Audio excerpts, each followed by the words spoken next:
and sometimes people felt I looked like a boy. That's the only other stuff. Ashley will also touch on this topic. And we were Africans as well. Yeah, we weren't popular. Like, we weren't the popular. The black African girls. You know. This was actually only like 2 years ago. Yeah. No. Yeah. So yeah, I didn't start wearing makeup until sixth form. And I still had like, it wasn't as bad as secondary school, but I still had acne in sixth form. And I remember like I couldn't do eye contact with people. She was the person who noticed this. I couldn't do eye contact with people. Guys, I could not look in the mirror. And that didn't change until maybe like 2 years ago. Yeah, no, it's more recent. That you've gotten like that. I couldn't look in the mirror. Like I hated looking in the mirror. She wouldn't come to school without makeup. I wouldn't come to sixth form without makeup. Even if they were coming around my house, I would be wearing makeup, and that didn't change until maybe like 3 years ago. Yeah, no, it's kind of recent. So like when I basically started university, because really and truly no one has time during uni. Yeah, well, absolutely has no time. But yeah, that was really my journey, and obviously we thank God that that's changed. Yeah. Makeup is not a necessity, it's just a bonus. Yeah, 100%. It's just something that I enjoy wearing. 100%. I'm not dependent. It's meant to enhance. Yeah, I'm not dependent on it, and we thank God, because there was a time when I was. But yeah, that's it really. Wow, we've come a long way, you know. I'm so thankful. Now that I was saying it, and I know we're rushing through it, because obviously we don't want this to take too long. But I feel like this is going to be a long episode. Sorry, innit? Yeah, we're so sorry. If you still have a lot more if you're still here, thank you so much. Honestly, God bless you. But I feel like, obviously, maybe like another time we'll go into it into maybe more depth. If you want to know more things. But I don't want people to watch this and like we'll speak on it. People think, oh, it's not that deep. Anything that affects your self-esteem, that affects your confidence, it is deep. To you. Of course. Because, of course. And you know what I always think of, looking back, I'm like, wow, how must it feel for God to look at us like at that time, and for us to feel so, he wasn't happy. To basically hate ourselves. Yeah, he wasn't happy. Do you know what I mean? Like, how must that feel for our Heavenly Father to look at us and you know what's like, the saddest part? There's so many levels to it, because he then looks at our parents like, you should have esteemed your children. Because I genuinely feel like that's where we now learn from our parents' mistakes. Like, I can only speak for myself here. Yeah. You should make your child, not that you now gas them where they think they're better than everybody else, but you should make them feel valued. Like that they whoever they are, both physically, that they're beautiful, but inside, like, you tell them that, so they don't go and look for it for validation everywhere else. Yeah. And that's what I did, because that's where it starts. You know, when you have an insecurity, you will now do whatever it takes to either conceal that insecurity or almost kind of try to overcome it in the wrong ways. So whether it be you're now finding love in the wrong people, or you're now indulging in things that you shouldn't be, or just acting out because you're trying to you're trying to make yourself feel okay almost. And also what you were saying earlier, like, thinking back, you are absolutely right. Like, the way our parents kind of make us feel about these things, because my parents, especially my mum, she's always made me feel pretty. That's beautiful. I've never had a time where she's ever. That's why your story's that's why mine's a little bit different, because my mum is. Because you had a support system. Like, the support system was crazy. Like, I would never forget. Do you know the first thing I remember my mum ever saying to me that made me feel like, wow, I'm that girl. Like, I remember. I'm so done. Just a little blush. Yeah, because it's just, you're right. These things matter. Really 100%. Do you remember like That's a Raven? I remember because I loved that show so much, and because we were younger, my mum saw I really loved it. My mum enjoyed watching it with me. Like, she said, even though now it's stupid because I'm grown, you know, I'm an adult now, she's like, you know, you remind me of her so much. So hearing things like that, like, you know, when you're young, I used to be like, oh wow, I look in the mirror. She was beautiful. So imagine someone telling you, like, your own mum telling you, like, that you look like, I used to be like, oh my gosh, like, I'm that girl, you know, I'm a pretty black girl. Just in tune with what you needed at that age. Do you know what I mean? Like, she's always made it a thing where, like, she would literally say things like, not just because you're my daughter, you are very pretty, even outside that. And I really like, even though back then, even though back then I'd be like, Mom, stop, like, do you know what I mean? But stop saying, you now see unconsciously, it helped doing me something a lot. And that's what I'm saying, like, this is not to blame parents, but honestly, you don't know how much power you have, because obviously you're the first people we look up to, you're the first people we get anything from. In terms of how we develop our mindset, that's everything you say to us, it lingers with you for the rest of your life. And like, what I noticed is, like, kids that came from a home where their parents were very intentional about that kind of stuff and really spoke that kind of stuff to them, like, they are a lot more grounded and level-headed when they come into Like they're not shaken by other people being pretty. They don't think, oh, this person's pretty. They don't feel inferior. They know, like, and yeah, it's hard, but I just feel like every parent should take the time out to do stuff like that. I agree with that, you know, It's because really looking back, I wouldn't say that my parents didn't, tell me that I wasn't, that I was pretty, sorry. But I feel like I'm glad that happened because I know what I'm going to do differently with my children. That's not to say my parents did a bad job at all. They did what they knew. They did what they knew. Yeah, exactly. I rate them. Do you know what I mean? They can only do what they're accustomed to, sort of thing. But I feel like if, you know, especially, I don't want to say African parents because not every African parent is the same. But I feel like there's a pattern that I see with other African children that I speak to. If they were more open and honest and the communication was not more so, oh, I'm telling you what to do so you need to listen. And it was instead, rather than just, oh, this is my experience, this is what I know, blah blah blah. If you, however you feel comfortable, do you know what I mean? I feel like 100%. A lot of decisions as well that we've made in the past would have been different. So that's why I agree. Well. Yeah, that's why I agree with that, because you don't understand how much of an impact your words make on a person. 100%. Like we just said, like there's some insecurities that didn't happen, that didn't birth until when someone else pointed it out. And so the same way, if like our parents were telling us, oh, you're this, you don't need to worry about that. That's why I'm so glad. Yeah, that's why I'm so glad when I was going through those years of acne. Oh gosh, anyone that's had acne, you know how hard it is, like psychologically, mentally, emotionally, all those things. And I'm so glad my mum would always tell me, like, Ashley, like, your life does not start and end with like your skin, like that doesn't make you, there's more to you than that. Like, she would make me focus on the other things, and that's what I'm so grateful for. Yeah, and what I was gonna say as well, not to like kind of move, even though it's still under the same topic, I wanted to ask, like, you see now, obviously we're talking about the past, even though the whole like self-image thing is still, in fact, it's even more than it ever was because of social media, if we're being very honest. What we're talking about was like things that we went through when we were younger, growing up, developing into the women that we are today. So let's talk about like social media and obviously like BBLs and like hair, I was gonna ask that, and like weave and stuff like that. I wanted to ask, do you think, you know, people that get all these surgeries like BBLs and butt lift, Brazilian butt lifts and tummy tucks, all those injections, whatever, do you think it has to do with self-image, or do you think it has to do with other things? I think those topics, I think they all stem from so many things. Yeah, I think it's a lot of different things. But I feel like it's mainly stemmed from self-image because... And comparison. Yeah. Honestly, I think it's a lack of like security in... Because I think we've come to this age in social media where it's not okay to be different. We all must look the same. If it's the clothes, we must all dress the same. And if you don't like it, you can fix it. We must even all go to the same hairdresser to do our hair. Like, it's getting to the point where we must all almost look... And like nobody takes pride anymore in being like, obviously there's the people that want to be hipster, but then all the hipsters even look the same. Do you know what I mean? Like everybody's trying to be unique, but we're being unique, but looking the same. Yeah, no one's like taking pride in, okay, wow, I am. And if you're different, you're weird. Yeah, it's just like people just look at you like, what are you doing? Yeah, like if you want to talk about BBLs, the fact that so many young black women, especially knowing like black women are even supposed to be the ones that are most curvaceous, but it's a lot of young black women that are going to get BBLs now. One thing is, this is a very new surgery that they haven't even got enough statistics on what it's going to do to you, like in your future.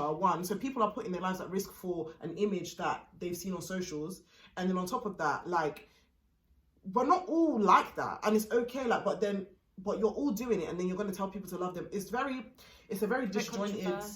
It all comes back down to self-image. If you think about it, whatever reason someone has to get in like a BBL surgery, whatever it is, oh, you know, like I just want this to be flatter. I don't want this one. Just want this to be bigger. I just want this. It all comes back down to you want to look a certain way. You want to look different. So that's why I want to ask: have you guys ever thought about getting like any, not even a BBL? Have you ever thought about getting any sort of enhancement surgery? The only thing I've only ever thought about doing is getting my teeth whitened.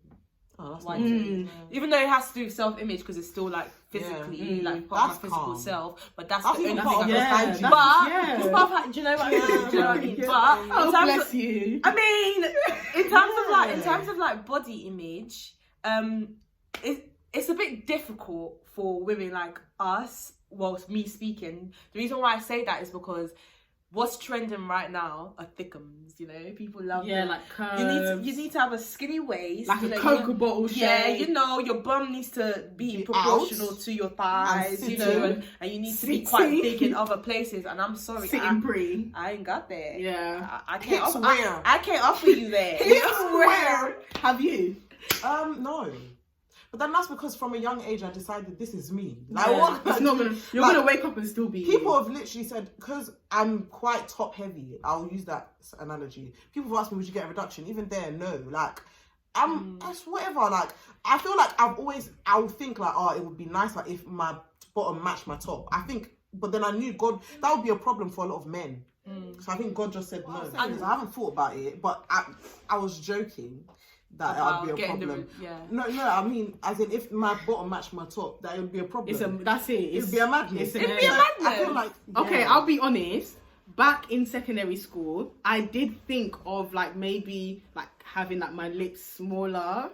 Smaller? Yeah. But how small do you want them? I knew that I was never ever gonna go. But big like I think it's just a thought. Like maybe it would have been nice, maybe different. Exactly. I knew that I was never ever in this life going to go through with it. Guys, never. And also, but I just thought, like, what would it be like? Same for you. What would it be like if my lips were small? Like, can I point out one thing? Yeah, even though we're saying this now, you know, we're just we're at young adults, so we've got young women. Sorry, we've got a whole life ahead of us, right? So by God's grace, we're gonna have children one day. All these things are gonna happen. I'm not saying opinions might not change. Because you know the women, because a lot of women, they've had children and you know their bodies have changed, and that's based on a reason.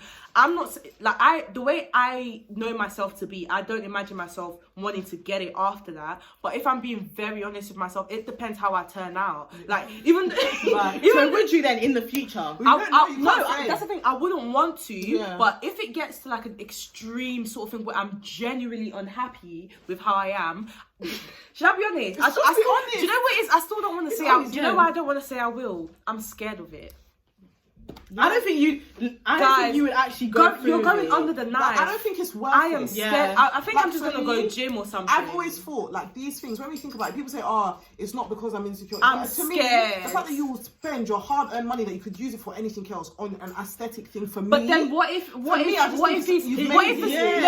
it's between your happiness and that you're sad? That's an insecurity. Because you're not happy about it. If your happiness is so tied to your image, that's a problem. Exactly. That is an insecurity. That's to me. If you look at me, I think personally, if your happiness is that tied to your image, after all the things we've said where your looks are not that, like, life goes on. It's not like we're here looking at mirrors all day, like we've got things to do. Like, if your happiness is so tied to your body and in your face, and all, I think you're focusing too much on yourself. You've actually got a bit of a pride issue to me. And if you look at the definition of insecurity, it's something that you're unhappy about and that makes you uncomfortable and is affecting your day-to-day life, like your mental.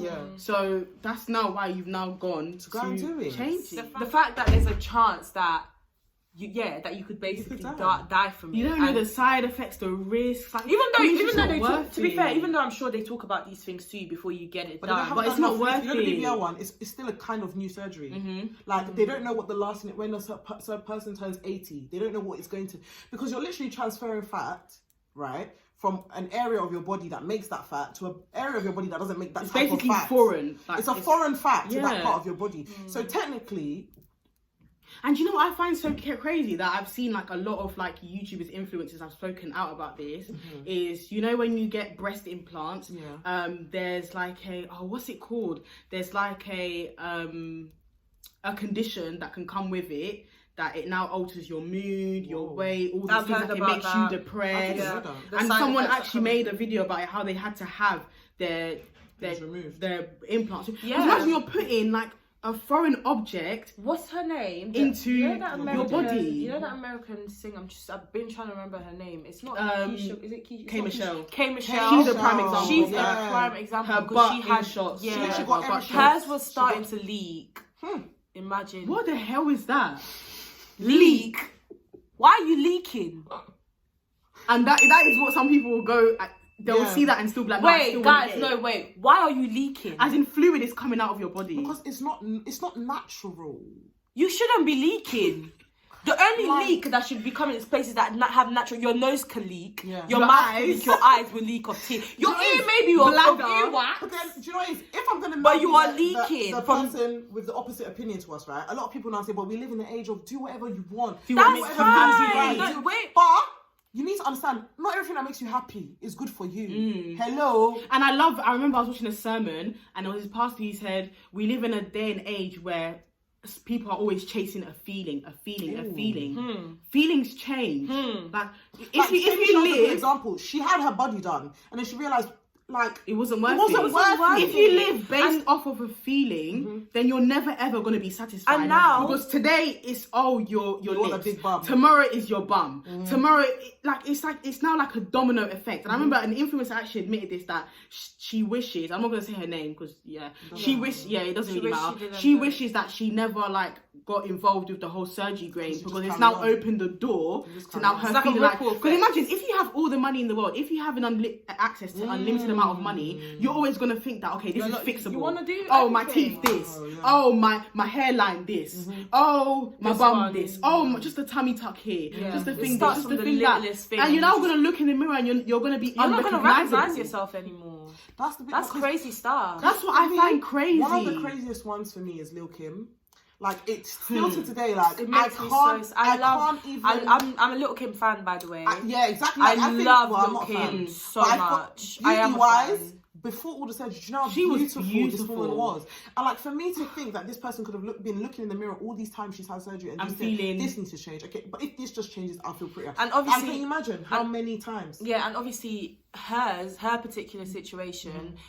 I've recently got to find out her reason behind, even though it had to do with self-image and because she wanted to, where it originated from, where she started getting all these things done, was based on like black men. How they were picking they were picking lighter skinned women that looked more European than certain sort of people, then like obviously exotic in comparison to like black women, and some of them would literally say it to her as well. You look prettier if you did this, or this would happen if you did that. So imagine hearing that every single time, and especially back then in the music industry, you wanted to make a difference. You wanted to come with a different approach, and to her that was not like she didn't have options, but that was the only direction that she was headed. And you can tell now that really affected her. It affected her because she's a whole different body type. Like, she doesn't even look. If you compare her old pictures to a new one, she looks like two different people. Like completely different. Like kids of this generation that did not grow up with Lil' Kim will find it hard to be like, this is the same woman, because you didn't know what she looked like before. And it all relates back to what we were saying initially about the power of your words. Like,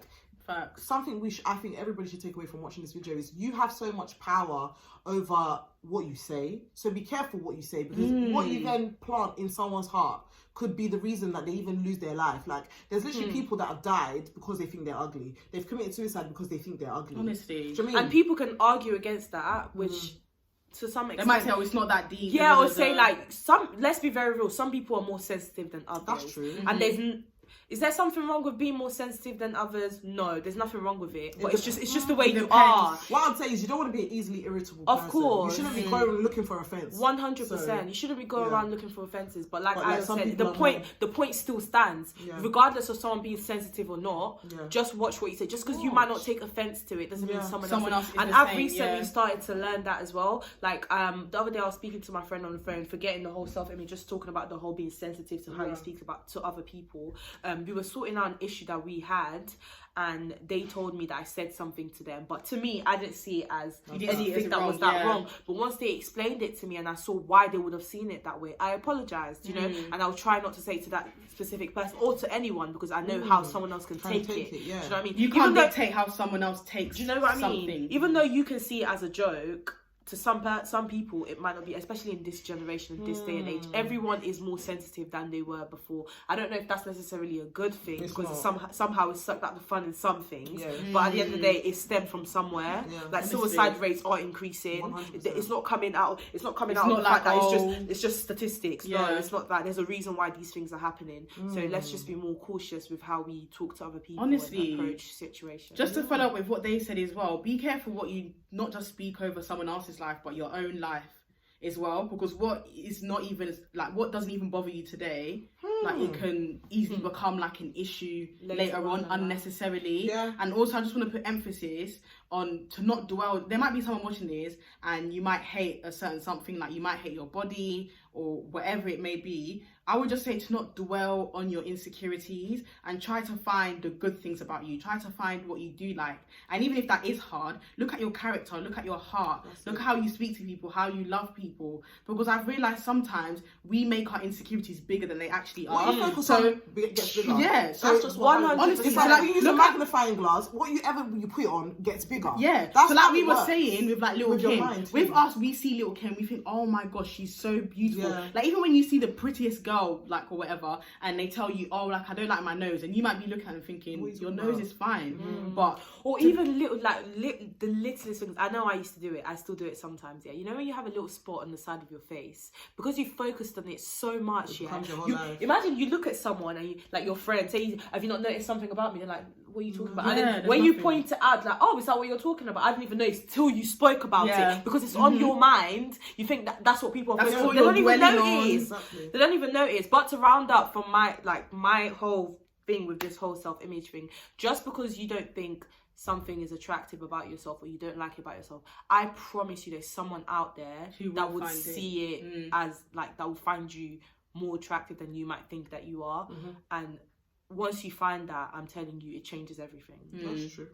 And don't wait for someone else to compliment you and to lift you up 100%. And to point out. Big yourself up, man. We're also not champions of, we're looking now for validation. It's not that we're ever looking for validation. Never. But essentially, it's not about what people think about you, is essentially what we're trying to say. Because at the end of the day, that changes. 100%. Like, what somebody thinks of us today, tomorrow it can change. Yeah. I might change how my you hair think today. About yourself is who you are for life. It's like that quote that says, if you live by people's applauses, you'll die from their rejection. Yeah. You will. That's strong. If you live for their acceptance, then you'll die from their rejection. Because imagine now, if someone's continuously complimenting you, and then all of a sudden it stops, you're not going to feel like, whoa, does that mean I'm now ugly? Point, you know? Do you know what I mean? Because some people say, don't let all the good stuff get to your head, and also don't let all the negative. Because I agree with that. I agree with don't let all your compliments get to your head, because there's people that have only been complimented their whole life, and so now they're like. When it's like when that criticism comes in, it's find happiness from within. Honestly, I promise you, that's the best, because at the end of the day, you can only trust yourself. Yeah, exactly. And rejection won't feel that, because I was talking about rejection yesterday with some people. The reason why for me rejection doesn't scare me is because I think it's a part of life. Like I genuinely just think it's a part of the journey. Yeah. Like, and when you start fixating on, but what if these people don't think I'm good? Like, I'm gonna get like you make something that's like this small seem. Big, yeah. Like honestly, there's more to life, and as we've said in this video, like looks.